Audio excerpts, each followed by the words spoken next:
पहली बात तो ये है कि आप इंडिया का नाम ले क्यों रही हैं। तो आपको पता मैंने इन्वेस्ट करना यार, मेरा इधर पैसा क्यों इन्वेस्ट डूब जाएगा, तो फिर इन्वेस्टर भागना और रुकना तो है नहीं है। बेवकूफ़ मैं कहता हूँ, उन लोगों को बेवकूफ़ कहता हूँ जो पाकिस्तान का इंडिया के साथ कंपैरिजन करते हैं। अवाम के पास पैसा ही नहीं है क्योंकि उसके पास रोजगार कोई नहीं है। इंडिया का आपको नहीं पता क्यों है इंडिया में ऑटोमोबाइल कंपनी से। देखिए कि पाकिस्तान में जिस कदर मुल्क की हालात ख़राब हो चुके हैं और जो पाकिस्तानी पब्लिक है दिन ब दिन नीचे की तरफ आ रही है। ये पहला इंसिडेंट नहीं है पाकिस्तान में। पाकिस्तान में और भी बड़ी बड़ी मल्टीनेशनल कंपनीज हैं जो इस टाइम अपने प्रोग्राम पाकिस्तान में शट डाउन कर चुकी हुई हैं। अस्सलाम वालेकुम। वालेकुम अस्सलाम। कैसे हैं? अल्हम्दुलिल्लाह। अच्छा जी, सवाल हमारा ये है कि रिसेंटली खबर सामने आती है कि टोयोटा टेम्परेरीली शट डाउन कर रहा है पाकिस्तान में, ऐसा क्यों है?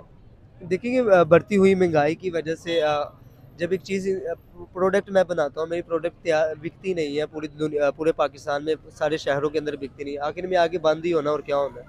तो क्यों ऑटोमोबाइल इंडस्ट्री पाकिस्तान में कोलैप्स कर रही है? देखिए कि पाकिस्तान में जिस कदर मुल्क की हालात ख़राब हो चुके हैं और जो पाकिस्तानी पब्लिक है दिन ब दिन नीचे की तरफ आ रही है, गरीब से गरीब होती जा रही है।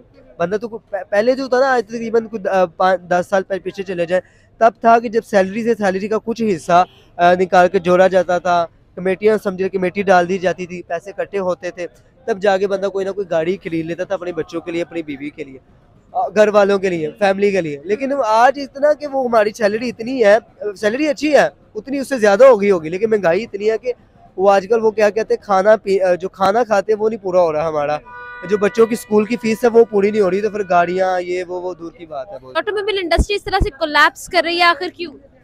पहली बात तो ये है कि ये पहला इंसिडेंट नहीं है पाकिस्तान में। पाकिस्तान में और भी बड़ी बड़ी मल्टीनेशनल कंपनीज हैं जो इस टाइम अपने प्रोग्राम पाकिस्तान में शट डाउन कर चुकी हुई हैं।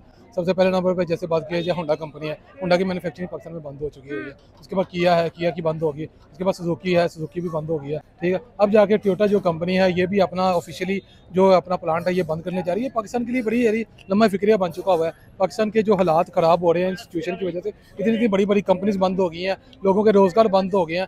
तो ये पता नहीं पाकिस्तान जा किधर है। हम लोग खुद परेशान है कि ये बन क्या रहा है पाकिस्तान के साथ। और यानी कि ये टोयोटा और होंडा वो कंपनीज है जो पाकिस्तान में सबसे ज़्यादा डोमिनेट करती हैं। सबसे ज़्यादा डिमांड पाकिस्तान में टोयोटा और इसकी होंडा कंपनी करती है। बट अभी जो करंट सिचुएशन बन चुकी है, पाकिस्तान जिस हालातों में जा रहा है, तो ये कंपनीज का बंद होना कोई बड़ी बात नहीं है, लेकिन ये लम्बा फिक्र बन गया। अगर ये भी कंपनियां बंद होगी तो पाकिस्तान में पीछे क्या रह जाएगा। क्योंकि पाकिस्तान में स्टेबल गवर्नमेंट नहीं है और गाड़ियों की प्राइसेस जो सी है कभी ऊपर जा रही है कभी नीचे आ रही है, तो जाहिर बात है अगर आज करोला की प्राइस आप देख लें, नई करोला जो अगर कुछ डॉलर ऊपर नीचे होता है तो जिन्होंने 70-22 दी है वो गाड़ी आज भी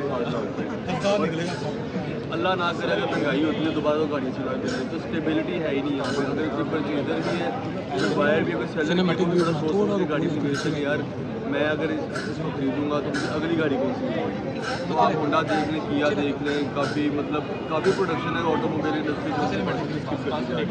अल्लाह ना करके एक इंग्लैंड की MG आई थी जो जवेद अफरीदी ने लॉन्च की थी पाकिस्तान में, लेकिन अब उसका भी कोई पॉजिटिव नजर नहीं आ रहा। क्यों पाकिस्तान के अंदर इन्वेंट्री की डिमांड कम होती जा रही है? यहाँ से लोग जो है वो अपनी इन्वेस्टमेंट उठाना चाहते हैं, ऐसा क्यों है? क्यों हम लोग जो है अपने इन्वेस्टर को उस तरह से फैसिलिटेट नहीं कर पा रहे? ये देखिए, ये सबसे बड़ा जो हमारा ना सियासी बुहरान, सियासत जो है हमारे ऊपर बैठे हुए हैं। जब ये सियासी हमारे जो वज़ीर आज़म, यहाँ पर कोई काबिल वज़ीर आज़म नहीं आएगा, क्या नाम लेते हैं, जब हमारे इत्तेमाद का वज़ीर आज़म नहीं आएगा, आपके इन्वेस्टर खुद ब खुद भाग जाएंगे।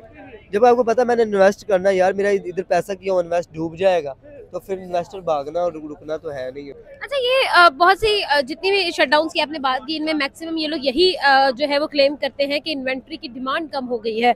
क्या इसका मतलब ये है कि अवाम के पास अब पैसा ही नहीं है गाड़ियाँ खरीदने के लिए? बिल्कुल ठीक बात है। लास्ट टाइम मैं देख रहा था स्टैट्स जनवरी से लेके आई थिंक मार्च या अप्रैल तक है ना, मैंने स्टैट चेक किए थे, मुझे अभी भी याद है, तब तक होंडा कंपनी की एक भी गाड़ी सेल नहीं हुई थी। ऐसा ही है। सबसे ज़्यादा होंडा कंपनी को नुकसान हुआ था, वरना होंडा कंपनी की इतनी देर तक 1500-2000 गाड़ियाँ आराम से सेल हो जाती हैं, कोई उसकी ज़रूरत ही नहीं पड़ती। और होंडा ये क्लेम करता है कि होंडा की गाड़ी या बाइक्स जो सेल नहीं होती, कोई उसका जो है यानी कि ऑथोराइज डीलर नहीं सेल करता, बल्कि उसके नाम पे सेल हो जाती है।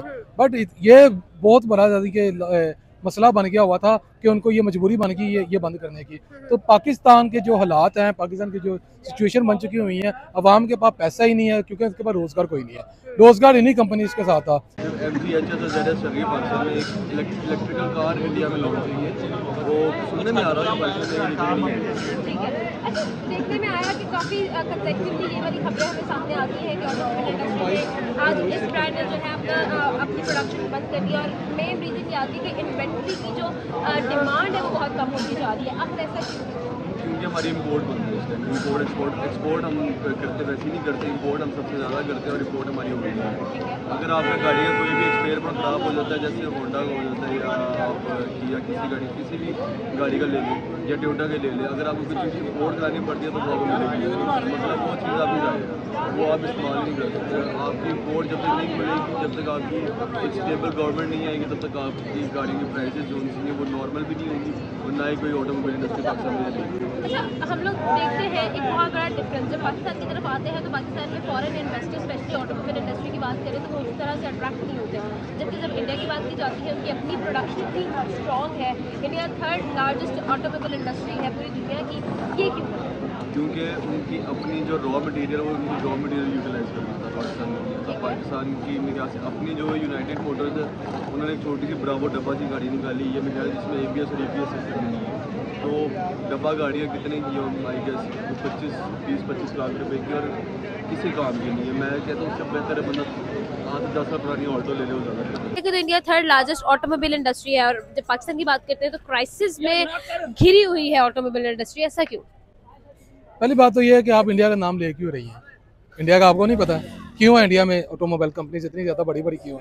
इंडिया तो इस टाइम दुनिया की तीसरी बड़ी लार्जेस्ट इकोनॉमी बनने जा रहा है। इंडिया चाइना को बीट कर रहा है, इस टाइम रशिया को बीट कर रहा है, अमेरिका को बीट करने जा रहा है। तो जाहिर सी बात है पूरी दुनिया इंडिया में इन्वेस्ट कर लिया क्योंकि उन्होंने अपॉर्चुनिटीज़ दी हैं, उन्होंने सिस्टम बनाई है, लॉन्ग टर्म पॉलिसीज बनाई है। पाकिस्तान का तो इंडिया के साथ मैं तो कंपैरिजन बनता ही नहीं। सबसे बड़ी बेवकूफ़ मैं कहता हूँ, उन लोगों को बेवकूफ़ कहता हूँ जो पाकिस्तान का इंडिया के साथ कंपैरिजन करते हैं, क्योंकि इंडिया आपसे बहुत ज़्यादा आगे निकल चुका हुआ है। पाकिस्तान और इंडिया आज़ाद तो एक ही टाइम पे हुए हैं, बल्कि इंडिया तो एक दिन बाद आज़ाद हुआ था, बट पाकिस्तान जो है आपके सामने ही है। आज़ाद होने के बावजूद पाकिस्तान के पास क्या कुछ भी नहीं है। पाकिस्तान के जो हालात है, सिचुएशंस आपके सामने है।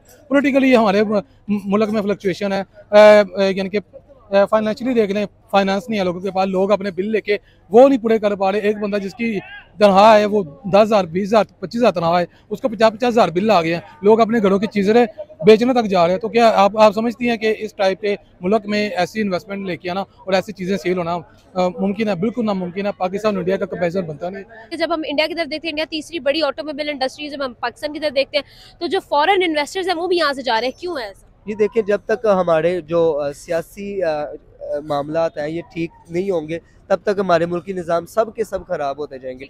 जब सियासी निज़ाम बिल्कुल दुरुस्त हो जाएंगे, अच्छे हो जाएंगे, अदालती निज़ाम अच्छे हो जाएंगे, तो सब कुछ ठीक हो जाएगा।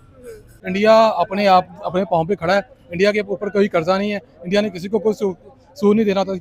ये सिर्फ पाकिस्तान के हिस्से में आया और ये पाकिस्तान को बर्दाश्त करना पड़ेगा जब तक इसका कोई अच्छा लीडर नहीं आता या इसका कोई वाली वारिस नहीं आता। बिल्कुल ठीक है, बहुत शुक्रिया सर हमारे साथ